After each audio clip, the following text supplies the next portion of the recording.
అమలాపురంలో జిల్లా కలెక్టరేట్ ఎదుట కేంద్ర కార్మిక సంఘాల ఐక్య వేదిక సంయుక్త కిసాన్ మోర్చా ఆధ్వర్యంలో మహాధర్నా జైల్ బరో కార్యక్రమం నిర్వహించారు.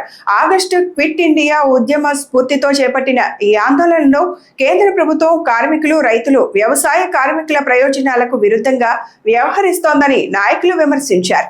ప్రభుత్వ రంగ సంస్థల ప్రైవేటీకరణను నిలిపివేయాలని, అమెరికాతో కుదుర్చుకుంటున్న స్వేచ్ఛ వాణిజ్య ఒప్పందాన్ని రద్దు చేయాలని డిమాండ్ చేశారు.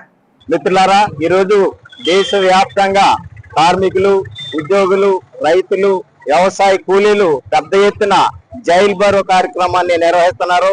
ముఖ్యంగా రైతులకు లాభసాటి ధర, గిట్టుబాటు ధర లేకపోవడంలో గతంలో సంవత్సరాల తరబడి పెద్ద ఎత్తున పోరాటం చేసి మరి కేంద్ర ప్రభుత్వం మెడలు వంచి ఈ రైతు నల్ల చట్టాలను రద్దు చేయించుకోవడం జరిగింది. అదేవిధంగా కార్మికులకు వ్యతిరేకంగా 29 కార్మిక చట్టాలను రద్దు చేసి 4 లేబర్ కోడ్లు పెట్టి కార్మికులకు తీరని అన్యాయం చేస్తున్నది కేంద్ర ప్రభుత్వం.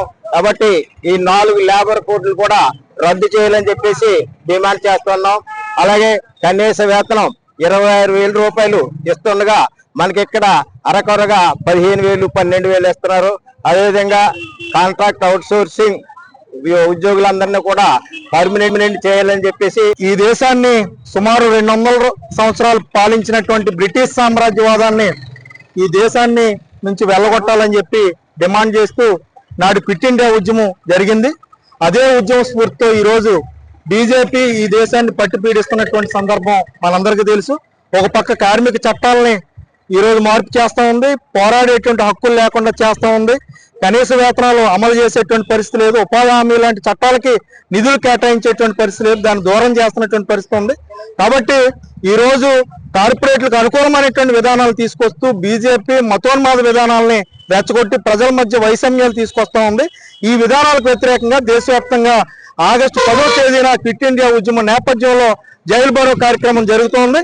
బీజేపీ ప్రభుత్వం ఈ విధానాలకు వ్యతిరేకంగా పెద్ద ఎత్తున దేశవ్యాప్తంగా ఆందోళనలు జరుగుతున్నాయి. కేంద్ర ప్రభుత్వం దిగిరావాలి, లేని పక్షంలో దేశవ్యాప్త ఉద్యమంగా మలుపుతామని చెప్పి సందర్భంగా హెచ్చరిస్తా ఉంది.